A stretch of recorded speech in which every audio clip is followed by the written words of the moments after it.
मैदानी जंग में यूक्रेनी सैनिकों को सबसे ज्यादा रूस के ड्रोन परेशान कर रहे हैं।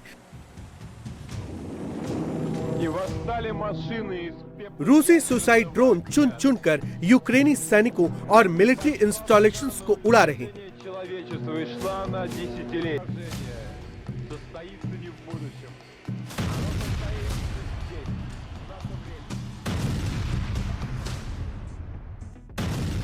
यूक्रेनी सैनिक रूस के ड्रोन अटैक से खुद को बचाने की जद्दोजहद कर रहे हैं, लेकिन नाकामी हाथ लग रही है। यूक्रेन को ज्यादा से ज्यादा नुकसान पहुंचाने के लिए पुतिन ने अब अपनी सेना में एक अलग से ड्रोन फोर्स बना दी।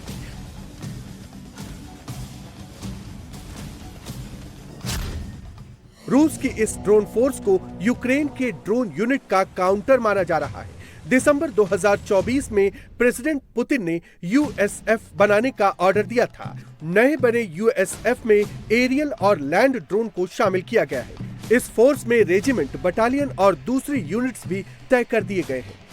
रूसी सेना के साथ मिलकर ये यूएसएफ फोर्स ऑपरेशन को अंजाम देगी। इस फोर्स में इंजीनियर्स, ऑपरेटर्स, टेक्नीशियंस और दूसरे स्पेशलिस्ट की भर्ती की जा रही है।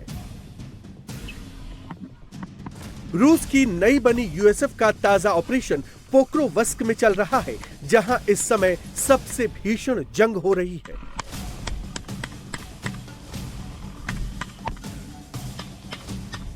पोक्रोवस्क में रूसी सेना तेजी से आगे बढ़ रही है। दोनों तरफ से भयंकर गोलीबारी हो रही है।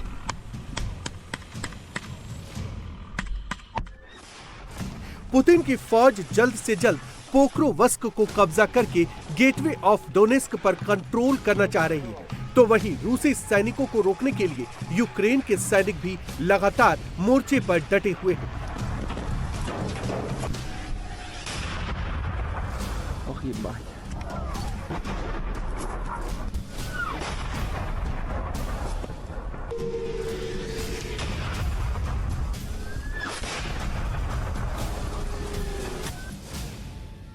ये वीडियो यूक्रेन की तरफ से जारी किया गया है। दावा किया जा रहा है कि पोक्रोवस्क में रूसी सैनिकों की मदद के लिए जा रहे रूस के बड़े मिलिट्री सप्लाई को तबाह कर दिया गया है।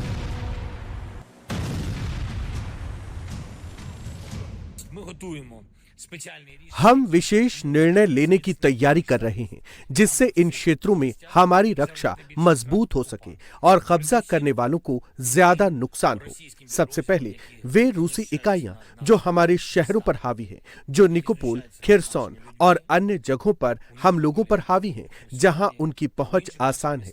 यूक्रेनियों की हत्याओं के बाद उन्होंने वास्तव में लोगों के लिए सफारी की व्यवस्था की है और ड्रोन ऑपरेटर्स को प्रशिक्षित किया है। सड़कों पर हमें और अधिक सुरक्षा की आवश्यकता है और हमारे अभियान कहीं अधिक सक्रिय है। मानव रहित प्रणालियां, पटाही, मदिरा और अन्य संबंधित इकाइयां पहले की तुलना में बहुत अधिक सक्रिय होंगी और हमसे अधिक संसाधन प्राप्त करेंगी।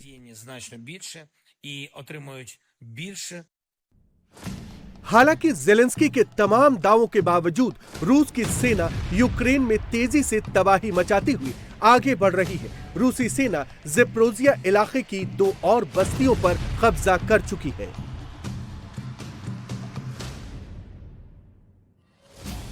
ज़ेपोरिज़िया में रूसी फौज लगातार गोलीबारी कर रही है। पुतिन का टारगेट दिसंबर शुरू होने से पहले ज़ेलेंस्की को पूरी तरह से घुटने पर लाने की है।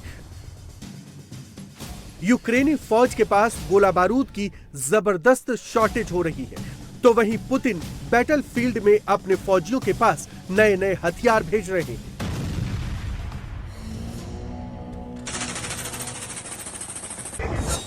ये रूस का AK-306 आर्टिलरी है, जिसे ड्रोन और सुसाइड बोट कहा जाता है। अपने सैनिकों को ड्रोन से बचाने के लिए पुतिन ने बड़ी संख्या में AK-306 आर्टिलरी को मैदानी जंग में तैनात करने का ऑर्डर दे दिया है।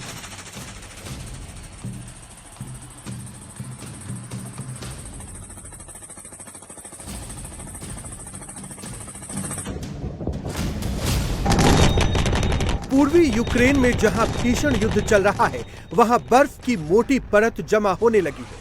रूस ने ग्राउंड फोर्स के लिए नए रॉकेट सिस्टम भेजे हैं। इनमें 220 mm के लॉन्चर लगे हैं। इन्हें ट्रक और ट्रैक दोनों की चेचिस में फिट किया जा सकता है। ये रॉकेट सिस्टम एक बार में 15 मिसाइल लॉन्च कर सकता है। इन मिसाइलों में 2 तरह के वॉरहेड लगे हैं, एक परंपरागत और दूसरे थर्मोबैरिक। थर्मोबैरिक वॉरहेड जहां गिरता है वहां के ऑक्सीजन को सोख लेता है, जिसकी वजह से तबाही बहुत ज्यादा होती है। 1361 दिन से जंग लड़ रहे पुतिन अब जल्द अपने टारगेट को हासिल करना चाहते हैं। पूर्वी यूक्रेन के 93% हिस्से में उनका कब्जा हो चुका है।